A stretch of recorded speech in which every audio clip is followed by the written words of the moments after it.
Hello guys, आज का हमारा टॉपिक है मल्टी प्रोग्रामिंग ऑपरेटिंग सिस्टम। तो basically multi programming operating system क्या होता है? इसमें हम एक से ज़्यादा प्रोसेस को मेन मेमोरी में लोड कर देते हैं जो रेडी होते हैं एग्जीक्यूट होने के लिए। तो ये था थोड़ा सा ओवरव्यू। अब हम इसको डिटेल में पढ़ते हैं।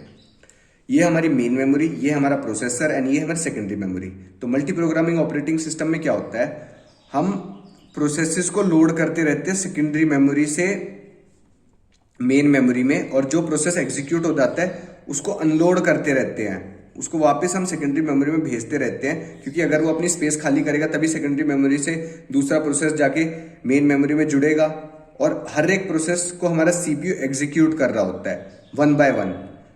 और इसमें एक एडवांटेज है बैच ऑपरेटिंग सिस्टम से ज्यादा, कि उसमें क्या होता था, हमने एक प्रोग्राम दे दिया भाई, जब तक वो प्रोग्राम एग्जीक्यूट नहीं होगा या उसको कोई इनपुट आउटपुट ऑपरेशन करना है, वो इनपुट आउटपुट ऑपरेशन कर रहा है तो हमारा सीपीयू आइडल है। पर इसमें ऐसा नहीं होता।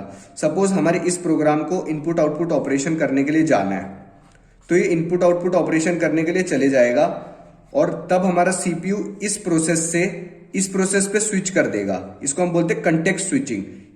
इसने जहां तक इसको एग्जीक्यूट किया है वहां तक का इसके पीसीबी ब्लॉक में भेज देगा। पीसीबी ब्लॉक हम आगे पढ़ेंगे, उसको बोलते हैं प्रोसेस कंट्रोल ब्लॉक। उसमें हमारे प्रोसेस की सारी इंफॉर्मेशन होती है।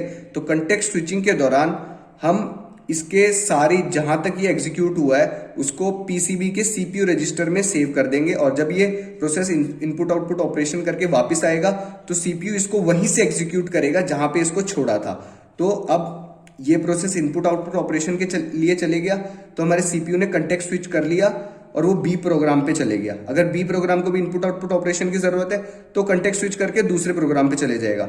हमारा सीपीयू इसमें आइडल नहीं रहता। हमारा सीपीयू इसमें तब तक आइडल नहीं रहेगा जब तक हमारी मेन मेमोरी खाली ना हो जाए। अगर हमारी मेन मेमोरी में एक भी प्रोग्राम है तो सीपीयू उसको एग्जीक्यूट करेगा, चाहे दूसरे प्रोग्राम इनपुट आउटपुट ऑपरेशन में जाए जा रहे हैं, और जैसे ही वो प्रोग्राम आएंगे फिर वो उनको एग्जीक्यूट करेगा।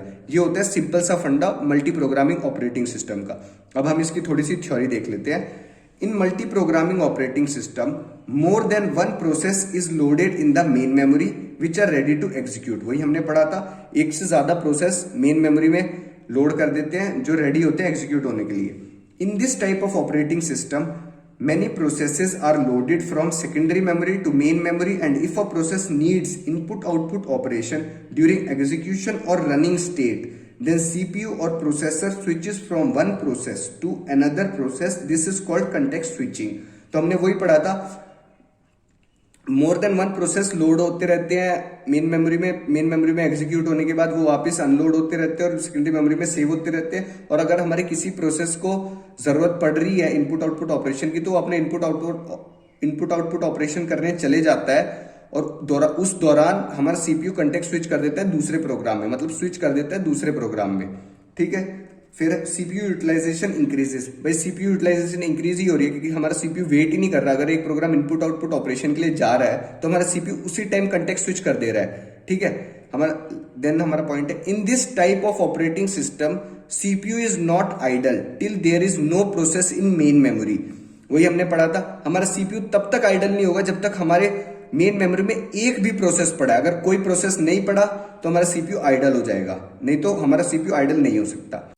अब आ जाते हैं advantage of multi programming operating system में। अब हमारे मल्टी प्रोग्रामिंग ऑपरेटिंग सिस्टम की एडवांटेज क्या होती है? CPU utilisation increases. वो हमने पढ़ लिया, सीपीयू यूटिलाइज हो रहा है, एक प्रोग्राम एग्जीक्यूट कर रहा है, और अगर वो इनपुट आउटपुट ऑपरेशन के लिए जाता है तो दूसरे प्रोग्राम पे स्विच कर जाता है। तो सीपीयू आइडल बैठ ही नहीं रहा जब तक हमारे मेन मेमोरी में कोई भी प्रोग्राम पड़ा है। तो सीपीयू यूटिलाइजेशन इंक्रीज ही हो रहा है। Less waiting and response time, waiting time और रेस्पॉन्स टाइम कम है।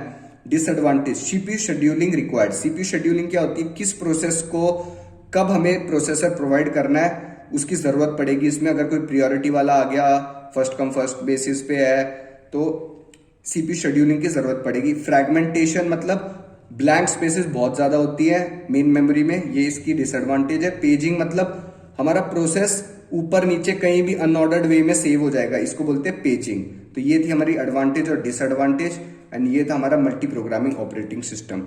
थैंक यू, लाइक करें, सब्सक्राइब करें।